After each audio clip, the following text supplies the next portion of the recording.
So applied mathematics is the use of the language of mathematics to solve real-world problems or to study real-world problems.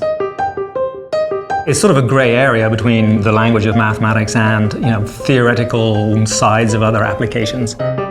We are doing mathematics to help other sciences forward, and that could be applications to engineering, to biology, to physics, to chemistry, any field, you name it.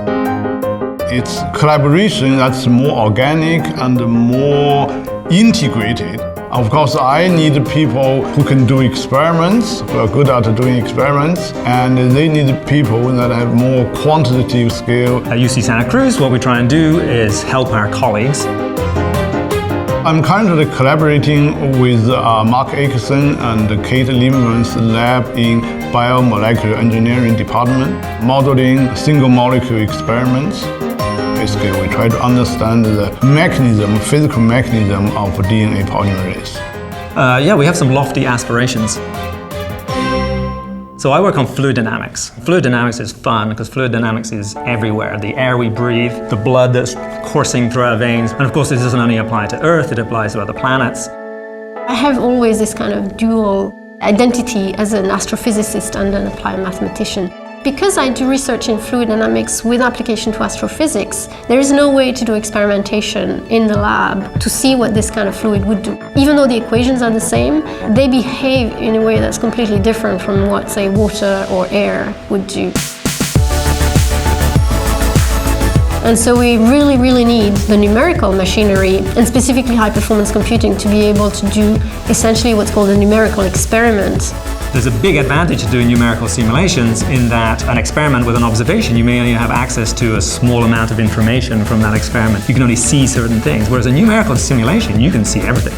So now what a lot of academia and industry is looking for is not only people who can make mathematical models, but people who know how to solve those mathematical models on modern computing architecture. It's a very, very marketable skill. It sounds like high-performance computing is a buzzword. It's like a big word that sounds like fancy, but it's actually not.